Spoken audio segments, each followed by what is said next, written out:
ग्राम पंचायत एरीरामपुरा को मिला राष्ट्रीय पुरस्कार।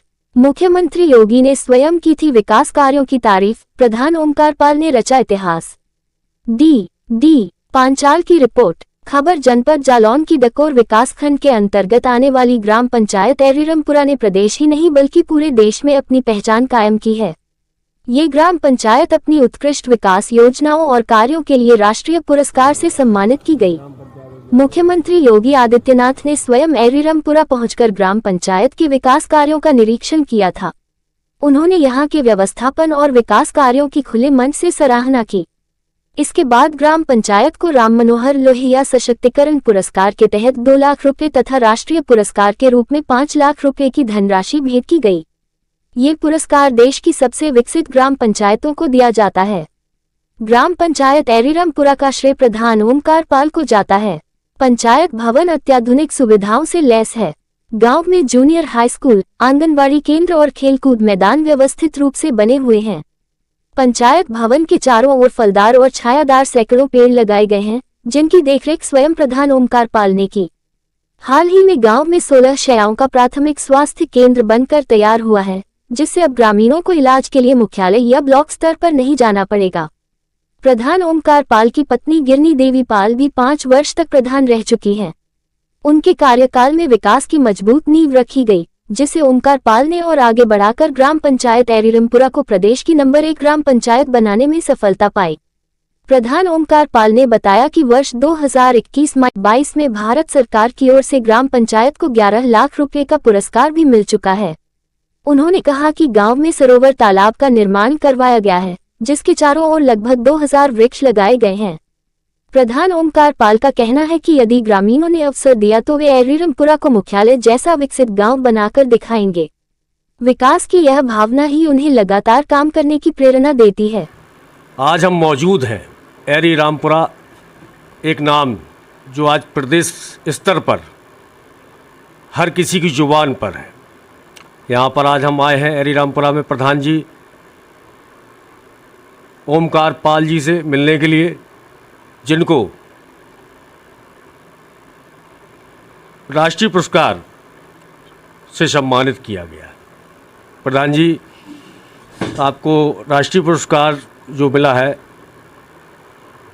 मुख्यमंत्री द्वारा, वो कब प्राप्त हुआ और कितना समय पहले आपको मिला?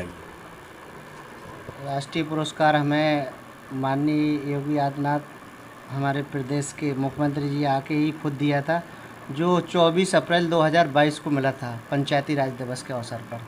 जो हमारा बाल हितैषी पंचायत पुरस्कार है, राष्ट्रीय पुरस्कार।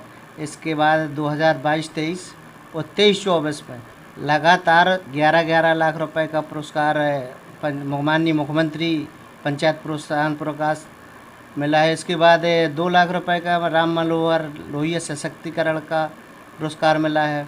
और सबसे बड़ा पुरस्कार तो तब माननीय मुख्यमंत्री जी आए थे तो हॉस्पिटल, विद्यालय, राजकीय सब कुछ दे गए हैं चारों तरफ से। सब उनका है, अमृत सरोवर है और पंचायत भवन है, और जैसे योगा स्थल बना है, बच्चों को किचन सेट है, सारी सुविधाएं हैं अपनी तरफ से। बहुत सारे ऐसे गौशाला भी बहुत अच्छी है मेरी, और स्विमिंग पूल वगैरह से लेके सारी चीज़ें हैं। ये सब पूरा हमारे गांव के सब लोगों के सहयोग से, और सब हमारे स्कूल भी बहुत अच्छे हैं, हमारे अध्यापक स्टाफ भी बहुत अच्छा है, और अभी सभी जनपद के अधिकारी एवं सारे लोग वैसे ही भ्रमण कर चुके हैं। और आने वाले समय में भरसक प्रयास कर रहा हूँ, जो सरकार की मंशा है, किस तरह से गांव विकसित होगा तभी हमारा देश विकसित होगा। गांव में हर व्यक्ति को अगर ये पद लिया है आपने तो काम करना बहुत ज़रूरी है। तो मेरा तो कोई दूसरा काम नहीं है, सिर्फ गांव कैसा भला हो, गांव के अच्छा, गांव के लोगों को अपनी पंचायत में कैसे घर ही पे है ये सारी सुविधाएं दिलाई जाएं।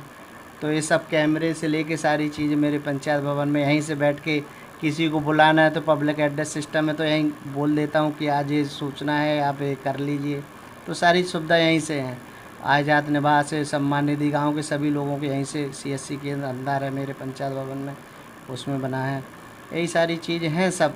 और जो भी योजना आ रही हैं सरकार की, जो कभी वंचित रह जाते लोग, तो हम लोग जाते हैं सब बना के, कोई व्यक्ति रह ना जा किसी चीज़ से। तो सरकार का जो भी मंशा है वो हम लोग पूरा कर रहे हैं हर तरह से। यहाँ पर पहला चुनाव आपने, ये आप शायद दूसरी पंचवर्षीय है शायद आपकी, पहला चुनाव आपने किसको लड़वाया और उसके प्रधान कौन थे? पहला चुनाव मेरी पत्नी लड़ी थी 2010 में। उसके बाद वो हार गई थी, फिर दोबारा बोली नहीं लड़ना, तो मैंने कही एक बार जनता कह रही तो वह लड़ लीजिए। फिर 2015 दिसंबर ही में चुनाव था तो विजयी हुई। उसके बाद 5 साल उन्होंने काम किया, तो फिर इसके बाद वो कह रही आप लड़िए, तो फिर मैंने अपना नामांकन किया। तो फिर दोबारा से मैं 2021 में फिर मैं जीत के आया। जीतने के बाद ये सारी चीज़ें उनकी देन पहले है, उनके काम के ऊपर मैंने अपना काम किया है और इससे थोड़ा सब डेवलप दिख रहा है। और रिटर्न आने से सरकार हो या कोई प्रधान हो, धरातल पे जो योजना होती है वो सफल हो जाती हैं। जैसे वृक्षारोपण लगा दिया आपने, वो आपका समय चला गया, दूसरा कोई वैसा आदमी नहीं देख रहा, नहीं दिलचस्पी, तो बर्बाद हो जाएगा। मुझे इससे बहुत लगाव है। मैंने बहुत सारे पौधे लगाए हैं। अमृत सरोवर पे देखिए, मेरे यहाँ मंदिर पे देखिए, अपनी प्रांगण में देखिए, विद्यालय सभी में लगाने जा रहा लगे हैं। और एक हमने एक 25 बीघे में एक बहुत बड़ा सघन वन बनाया है देवी खेरा वाली माता मंदिर के पास। पूरी तार फेंसिंग, जाली, सारी चीज़ वहाँ उपलब्ध हो। वहाँ पूरे फल वाले वृक्ष लगाए गए हैं, जिससे हमारी गांव की आय भी होगी उससे, और गांव में काम आएगी। यही काम कर रहे हैं सारी चीज़ें। अच्छा, जैसे कि आपने बताया कि पहला चुनाव लड़े आप, अपनी वाइफ को पहला चुनाव लड़वाया, तो जब हारे तो आपको क्या लगा कि आप चुनाव लड़ना है कि नहीं लड़ना है, और कितने वोटों से हारे थे पहला चुनाव? पहले चुनाव में आपको हकीकत बताऊं तो 65 वोटों से हारा था मैं चुनाव पहला। और इसके बाद हम लोग हारने के तुरंत बाद बड़ा परिवार है, बहुत बुरा लगा। ये बहुत जाना कष्ट होता है, मगर एक होना नहीं चाहिए। जब जनता हमें नहीं चाहती थी तो नहीं। इसके बाद मैं चेन्नई चला गया, आपको हकीकत नहीं बताऊं। फिर पानी पूरी का बिजनेस किया मैंने वहाँ। मैं वहाँ 3 साल बाद आया, 2-3 दिन के लिए। एक कार्यक्रम था घर में, तो उसी में आया था। इसके बाद हम जब वहाँ से दूसरा चुनाव के लिए आ रहे तो पत्नी ये कह रही थी कि आप चुनाव नहीं लड़ना। मैंने कि चाचा जी को चुनाव लड़ाऊंगा, मैं नहीं लड़ूंगा। तो बस इसके बाद हम वहाँ से आए तो नामांकन 18 और 19 का था। 18 को मैंने कहा चलो आज नामांकन चलना है, तो वो उस दिन 18 तारीख को नहीं गई वो। फिर 19 को मैंने रात में मनाया। 19 तारीख को हम लोग गए नामांकन करने के लिए। गांव में बहुत उत्साह था, सभी लोगों ने साथ में नहीं वो चलिए। तो इसके बाद पहले तो प्रधान रानी देवी की देन है, जो उसी के माध्यम से हुआ है सब। इसके बाद हम चुनाव जीते हैं। तो सब देखिए मूलभूत सुविधाएं सरकार की कैसी हैं, गांव में क्या आवश्यकता है। सड़क से विद्यालय अच्छे नहीं थे, सड़क नहीं थी गांव में आने जाने के लिए। सब अधिकारियों से मिले और अधिकारियों अच्छा सहयोग रहा, पंचायती राज का और जिला प्रशासन का। प्रियंका जी और संदीप कौर जी का, पांडे जी का तो है ही, पहले मन्ना नक्ता साहब ने भी, सभी जितने जिलाधिकारी आए हैं सभी ने सहयोग किया मेरा। और फिर इसके सबसे बड़ा सहयोग तो माननीय योगी जी महाराज का, जो मेरे इस गांव में पधारे। इसके बाद पूरा कायाकल्प हो गया पंचायत का। तो भारत सरकार की, जो प्रदेश सरकार की योजना है उस पर हम धरातल पर उतार रहे हैं, और बहुत अच्छी योजनाएं हैं। पहले कुछ होता था, अब कुछ हो रहा है तो दिख रहा है।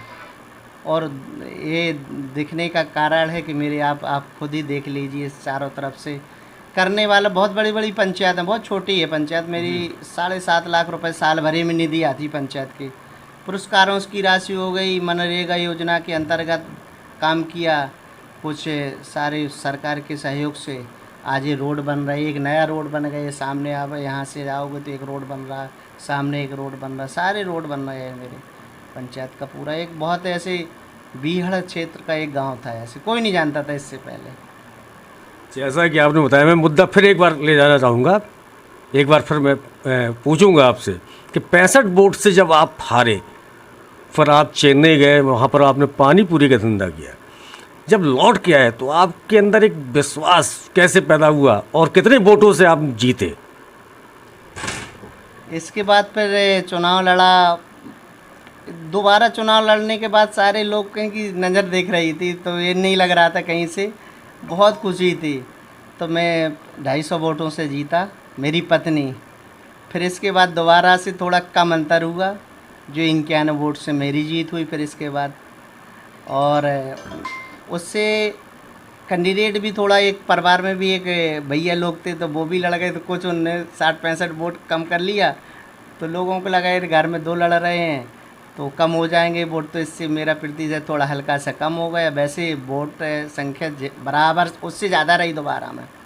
पहले वोट मिलने के बाद दोबारा 70 वोट ज़्यादा मिले थे मुझसे। गांव के लिए जैसा कि आप विकास करा रहे हैं, विकास हो भी रहा है, दिखाई भी दे रहा है, प्रदेश भी देख रहा है, आगे भविष्य में आपकी और क्या प्लान है और कितना आप गांव के लिए विकास करने की योजना और क्या कार्य योजना आपके द्वारा बनाई गई, या आपकी सोच में आप क्या और आगे अच्छा कर सकते हैं गांव के लिए? मेरी तो एक ही सोच है, मैं गांव को अगर ईश्वर ने अगर तिबारा मौका दिया, हमारी जनता ने, देवतुल्य जनता ने अगर तो मेरा गांव एकदम स्वच्छ हरा भरा बिल्कुल साफ़ सुथरा। जैसे अभी गांव में मेरे ज़्यादातर नालियाँ अंडरग्राउंड कर दी हैं मैंने, कहीं आपको नाली गंदगी नहीं मिलेगी। इसी पे काम करना। मेरा एक पुरवा दोनों गांव लगते हैं, एरी और रामपुरा, उसको भी बिल्कुल बराबर करना है। और आने वाले समय पे प्रदेश सरकार ने मुझे कई प्रदेशों में भेजा, जैसे 6 अक्टूबर से और 10 अक्टूबर प्रदेश का ही सब पैसा वो सब पंचायती राज विभाग भेज रहा है मुझे। अभी महाराष्ट्र जा रहा हूँ मैं, वहाँ देखना है क्या योजना है, वहाँ से हम अपने आदान प्रदान करेंगे। जो अच्छी योजना होती है उसको हम यहाँ लेके आते हैं। सरकार की मंशा है, हम सलाहकार समिति के सदस्य भी हैं पंचायती राज विभाग में। तो जैसे मेरा कोई ऐसा है कि कोई भी व्यक्ति शिक्षा से हमारा बच्चा वंचित न रहे, और न किसी को ऐसी कोई योजना से वंचित न रहना चाहिए। और हमने ऑर्गेनिक खेती करने का भी प्लान बनाया है, तो उस पर हमें आगे चल के यही काम करना चाहते हैं। जैसे कि अभी कई सरकार की भी मंशा है कि कैसे जैविक खेती की ओर लोगों को करें, तो गौशाला से हम लोग खाद आद बनाने की तैयारी कर रहे हैं। और गांव को सुंदर, और जो कुछ चीज़ें रह गई हैं उसके प्लानिंग के थ्रू जो सरकार की मंशा है, जैसे 9 थीमें हमारी हैं, आपको दिख रही हैं, सभी थीमें मेरे यहाँ लगी हैं, तो उसी पे काम कर रहे हैं। भारत 2030 तक सभी थीमों पे हमें काम करके हमें करना है, और उसको विकसित बनाने के लिए हम तैयार हैं। एक और मुद्दा, गांव का एक बहुत बड़ा मुद्दा है कि लोग काम की तलाश में बाहर जाते हैं। जैसा कि आपने कहा, कुछ लोग तो शौक़ से भी जाते हैं, लेकिन कुछ लोग काम की तलाश में जाते हैं, जो गरीब हैं, जिनको यहाँ पर ज़मीन नहीं है या जिनके पास खाने पीने की व्यवस्था नहीं है, वो बाहर जाते हैं। उनके लिए कुछ ऐसा प्लान आपके दिमाग में है कि वो गांव में, एरी रामपुरा में रहकर कुछ अच्छा काम कर सके, जिससे उनका परिवार का भरण पोषण हो सके? हाँ, हमने इसमें भी प्लानिंग बनाई है, क्योंकि जो हमारी अभी हमने ग्राम पंचायत की ओर से माननीय मुख्यमंत्री जी का एक पत्र आया था, तो डीएम साहब के उससे हमें एक ज़मीन दी गई है, जो 86 हेक्टेयर ज़मीन हमने अभी दी है नोएडा विभाग को। वहाँ से भी कुछ हमारे लोगों को काम मिलेगा, सोलर प्लांट बनने जा रहा है। और कुछ ज़मीन है, हमने मंत्री जी से भी बात की है कि कोई उद्योग हमारे यहाँ लगाया दिया जाए, तो जिससे गांव के जो लोग बाहर जा रहे हैं तो यहीं मिल जाए। इसके बाद बुंदेलखंड में काफ़ी ऐसे काम हो रहे हैं। बंधौली में हमारे यहाँ लाइट की अभी थोड़ी समस्या होती, तो यहाँ बड़ा एक पावर प्लांट बन गया, जिससे हमारे आसपास उद्योग लगने की पूरी संभावना। प्रयास हम भी कर रहे हैं सरकार से मिलके और सबके सहयोग से कि कोई उद्योग यहीं लगाएं हम बुंदेलखंड अपने जनपद जालौन के। और हमारे पास ज़मीन भी है, हम इस पे प्रयासरत हैं, और आने वाले समय में प्रयास करेंगे तो सफलता ज़रूर मिलेगी। और यही प्रयास है कि गांव वालों को ना बाहर जाना पड़े, हमारे गांव में हमारे सभी लोगों को व्यापार, मजदूरी, सारी चीज़ मिलने लगे। तो मैं इस पे भी बहुत गहनता से लगा हुआ हूँ, और ये करने के बिल्कुल पूरा मूड में है, और करने भी जा रहा हूँ। जैसा कि आपने देखा कि प्रधान जी ने कहा कि सरकार की मंशा के अनुरूप हम लोग काम करेंगे, ज़मीन भी उपलब्ध करवाई है प्रधान जी ने, और जो युवा जो बेरोज़गार हैं उनको रोज़गार का अवसर प्रदान करेंगे। यहाँ पर प्रधान जी आपने लगभग 2 पंचवर्षीय आपने लगभग सफ़र तय किया है। और इन 2 पंचवर्षीयों में आपने लगभग आज तक जो पौधारोपण कार्यक्रम है, पौधा जो आपने लगाए, पौधे लगाए हैं, वो आज वृक्ष लगभग बन चुके हैं। काफ़ी जगह देखा है हरा भरा, एरी रामपुरा हरा भरा दिखाई देता है, दूर से भी दिखाई देता है। तो लगभग आपने अभी तक 2 पंचवर्षीयों में कितने पौधारोपण आपने किए?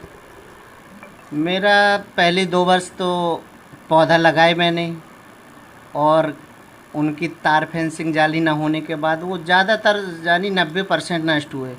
फिर सरकार की मंशा थी कि पौधा ज़िंदा होना चाहिए, तो हम लोगों ने मैंने एक प्रतिज्ञा की थी कि हर साल हम कम से कम 1000 पौधा लगाएंगे, और इस संकल्प के साथ मैंने काम किया है। तो लगभग मेरे अभी 8000 पौधा मेरे हाथ के लगे, अभी सभी ज़िंदा हो गए। अमृत सरोवर पे गर्मियों में समस्या हो जाती है, तो हम लोगों ने गर्मियों में पंपम सेट से जो चिड़िया वर्षा करते हैं उससे वर्षा कराई कि पानी कहीं वैसा ना जाए, और सब जगह पूरा क्षेत्र जानी पानी रहेगा। तो उससे बहुत अनुभव किया हमने कि कैसे कैसे। अभी मैं एक वहाँ जो 2500 पौधा लगाए हैं इस वर्ष, मैं उसमें ड्रिप सिंचाई का उसमें लगाने जा रहा हूँ कि बूंद बूंद से पानी रहे, पानी बर्बाद ही ना होए और पौधा भी हो जाए।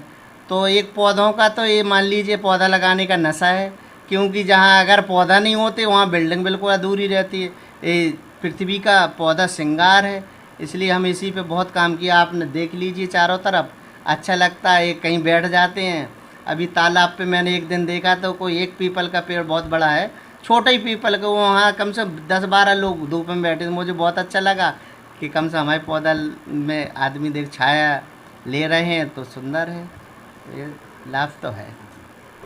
चलिए, आपने देखा कि कैसे प्रधान जी ने पौधे लगाए, आज वो बड़े वृक्ष बन के सामने हैं। लोग नीचे ही बैठते हैं, धूप में थके हुए लोग आते हैं, बैठते हैं, शाम के समय लोग बैठते हैं और असली ऑक्सीजन का आनंद उठाते हैं। चलिए, फिर मैं अभी हमारे सामने प्रधानाचार्य जी बैठे हुए हैं, हम रू करवाएंगे। अभी हमारे पास में बैठे हुए हैं राघवेंद्र सिंह जी, प्राथमिक विद्यालय के प्राचार्य जी हैं।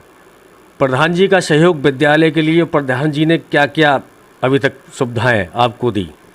प्रधान जी ने सारी सुविधाएं दी, जो भी प्रधान जी से कहा जाता है वो 2 घंटे के अंदर वो सुविधाएं उपलब्ध होने लगती हैं हम लोगों को। हमारे बच्चों को कहीं कोई दिक्कत नहीं पड़ती है कभी भी। ड्रेस मटेरियल वगैरह सब बच्चों को समय पर उपलब्ध होता है, खाने पीने की व्यवस्थाएं वगैरह? ये सारी व्यवस्थाएं परमानेंट रहती हैं, समय पर उपलब्ध होती हैं सारी व्यवस्थाएं। अगर लेट तकलीफ हो रही तो प्रधान जी को एक बार अवगत कराते हैं, तो 2 घंटे के अंदर व्यवस्थाएं बनने लगती हैं। इस समय आपके विद्यालय में कितने बच्चे पढ़ते हैं? इस समय हमारे विद्यालय में 41 बच्चे हैं। और सारे बच्चे समय पर आते हैं? जी, सारे बच्चे समय पर आते हैं। चलिए, ठीक।